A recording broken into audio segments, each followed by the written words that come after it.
Hello everyone, क्या आपने कभी सोचा है कि यूरोप, एशिया और अफ्रीका के बीच फैला एक इस्लामी साम्राज्य है जिसने 600 साल तक राज किया था, आखिर कैसे बना और क्यों बिखरा? तो ये है ऑटोमन साम्राज्य की एक कहानी। हम इसमें देखेंगे कि ऑटोमन साम्राज्य का उदय कैसे हुआ, इसने कौन कौन से ऐसे कारण थे जिसकी वजह से ये पूरी तरह से बिखर गया था। तो आइए शुरू करते हैं हमारा ये आज की वीडियो। तो ये देखिए, मैप में आप देख सकते हैं, ये है पूरा ऑटोमन साम्राज्य। उस समय पर इतना बड़ा हुआ करता था। आज का जो मध्य भारत है, मध्य पूर्व जो कंट्रीज़ हैं उसमें ये ऑटोमन साम्राज्य का प्रभाव देखने को मिलता है। तो सबसे पहले हम बात करेंगे कि ऑटोमन साम्राज्य का राइज कैसे हुआ था। तो ये पहले एक छोटा कबीला हुआ करता था, अनातोलिया का एक छोटा सा कस्बा सोगूत। उसमें जो उस्मान प्रथम है, ये व्यक्ति, इन्होंने अपने तुर्की कबीले को इकट्ठा किया। वह एक गाजी उसको कहते हैं, इस्लामी योद्धा को। वह एक इस्लामी योद्धा था जिसने बीजांटीन साम्राज्य को कमज़ोर सीमाओं पर अटैक करने शुरू किए। उसका सपना ऐसा था कि एक ऐसा साम्राज्य बनाना जो इस्लाम और तुर्की संस्कृति को फैलाए। उसने छोटे छोटे गाँव और कस्बों पर कब्जा करना शुरू कर दिया था, जिससे ऑटोमन साम्राज्य की नींव पड़ी। इसके बाद 1326 में बुरसा पर कब्जा कर लिया जाता है। उस्मान के बेटे थे उरहान, उन्होंने बुरसा को जीता और इसे अपनी राजधानी बनाया था। उरहान ने अपने एडमिनिस्ट्रेशन को काफ़ी मजबूत किया, जानिसरी सेना की शुरुआत की।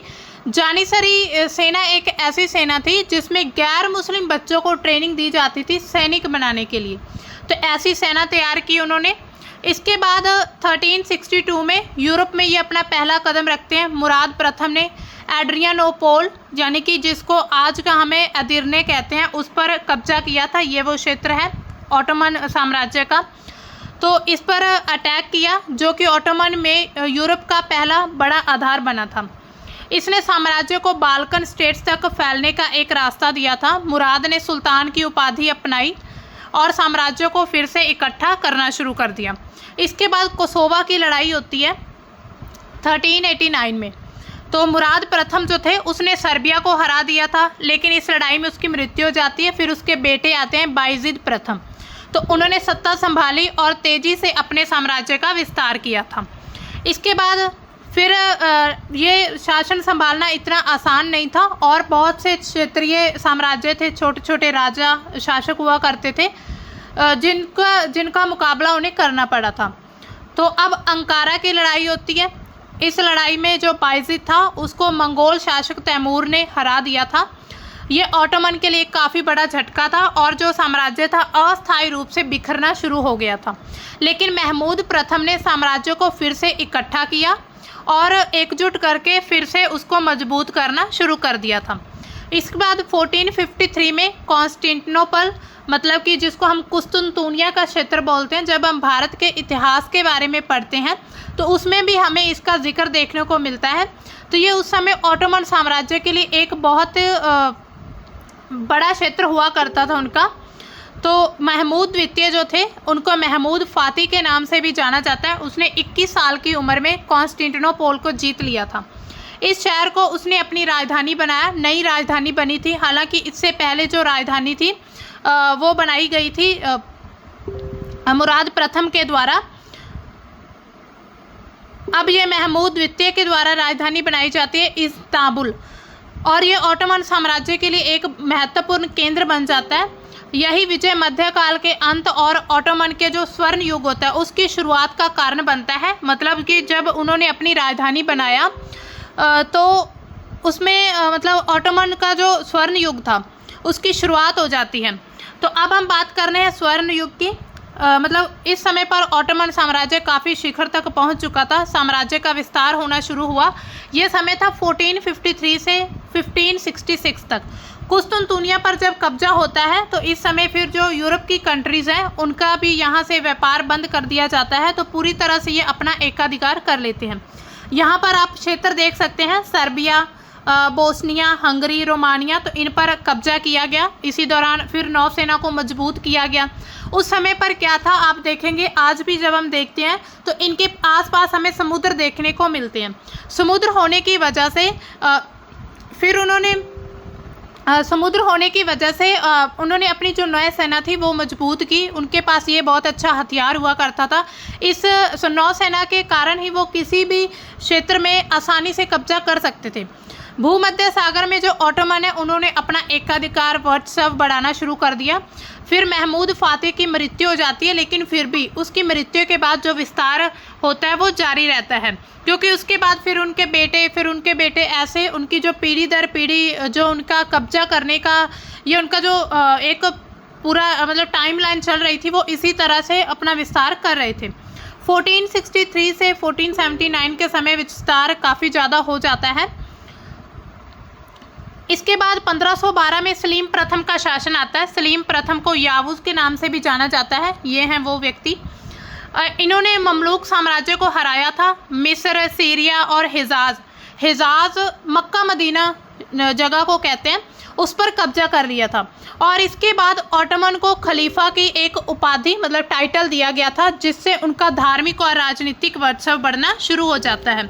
क्योंकि जब हम इतिहास में देखते हैं, अगर किसी भी व्यक्ति के द्वारा धर्म को लेकर कोई भी अच्छा कार्य किया जाता है या अपने मतलब कि राजनीतिक या धार्मिक प्रभाव बढ़ाना होता है, तो वो उस क्षेत्र पर कब्जा करने की सोचते हैं जहां पर काफ़ी लोगों का विश्वास बना हो धर्म के नज़रिए से। तो इसी तरह जब उन्हें खलीफा की उपाधि दी गई, उनका धार्मिक प्रभाव काफ़ी बढ़ चुका था। इसके बाद सुलेमान आते हैं, द मैग्निफिसेंट। सुलेमान प्रथम ने शासन को ऑटोमन इतिहास का स्वर्ण युग माना जाता है, क्योंकि इस समय पर उन्होंने काफ़ी क्षेत्रों में विजय प्राप्त की थी। बेलग्रेड पर कब्जा कर लिया था। मोहाज की लड़ाई हंगरी में हुई थी तो हंगरी को हरा दिया था। वियना की पहली उन्होंने घेरेबंदी की थी, लेकिन इसमें पूरी तरह से वो सक्सेसफुल नहीं हो पाए। उसके बाद इराक, उत्तरी अफ्रीका के कुछ हिस्सों पर कब्जा कर लिया था। इसी तरह धीरे धीरे उन्होंने अपना जो साम्राज्य था वो फैलाना शुरू कर दिया था। इसके बाद थोड़ी स्थिरता और जो पतन है उसकी तरफ कदम बढ़ते हैं इनके, मतलब थोड़ा शुरुआती इनका जो पतन होना शुरू हो जाता है। सुलेमान की मृत्यु होती है। जब सुलेमान की मृत्यु के बाद कमज़ोर सुल्तान आ जाते हैं, उस समय जो सलीम द्वितीय था वो पूरी तरह नशे में धुत रहता था, और ऐसे शासकों के कारण जो एडमिनिस्ट्रेशन था उसमें काफ़ी ज़्यादा भ्रष्टाचार देखा जा रहा था। इसके बाद एक लड़ाई होती है, लोपेंटो की लड़ाई। तो ऑटोमन नौसेना को यूरोपीय गठबंधन ने हरा दिया था, क्योंकि यूरोपियन यूनियन जब बन चुकी थी तो उन्होंने ऑटोमन को हराया था, और साम्राज्य की जो नौसैनिक शक्ति के लिए काफ़ी बड़ा झटका लगता है। इसके बाद उनके जो जहाज़ थे ऑटोमन साम्राज्य के वो डूब चुके थे इस लड़ाई में, लेकिन हालांकि उन्होंने नए जहाज़ बना लिए थे, लेकिन वो हार चुके थे ये लड़ाई।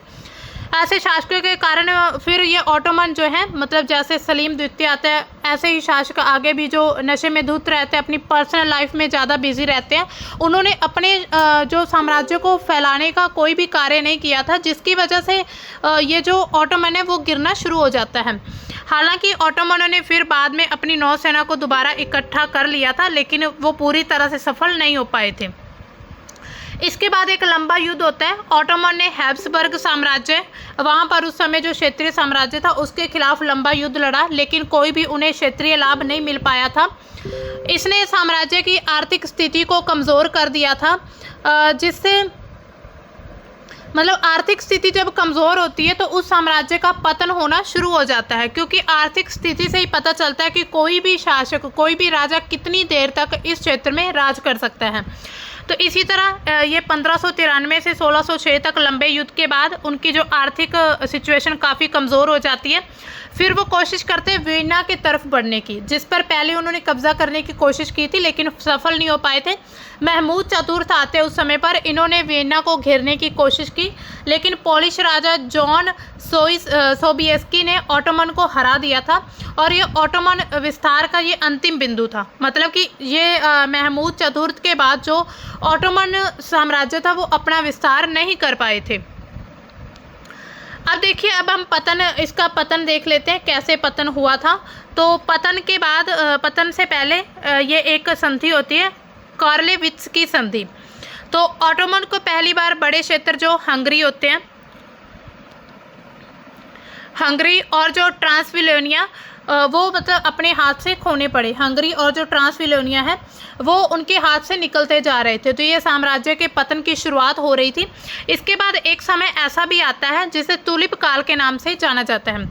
इसी दौर में ऑटोमन ने यूरोपीय संस्कृति को काफ़ी अपनाया था। उसके बाद कला, वास्तुकला, बागवानी में प्रगति हुई, लेकिन आर्थिक समस्याएं जो वे बनी रही। इन्होंने काफ़ी अपनी कला का विस्तार किया। ये आप देख सकते हैं ऐसे बर्तन जो आज हम देखते हैं, हम भारत में भी मतलब ऐसे डिज़ाइनिंग, ऐसी कला देखने को मिलती है। तो ये उस समय भी इतनी अच्छी कला हुआ करती थी। उन्होंने अपना थोड़ा बहुत जो मतलब साम्राज्य था उसमें आर्किटेक्चर को बढ़ावा दिया था, लेकिन जो वहाँ की इकोनॉमिकली कंडीशंस थी वो मतलब कमज़ोर रही थी। इसके बाद जानिसारियों का अंत हो जाता है। जानिसारी सेना वही सेना थी जिसमें जो गैर मुस्लिम होते थे उनको मतलब नौसेना की ट्रेनिंग दी जाती थी। इनका अंत होना शुरू हो जाता है और नौसेना के ख़त्म होते ही धीरे धीरे ऑटोमन साम्राज्य का भी पतन हो जाता है।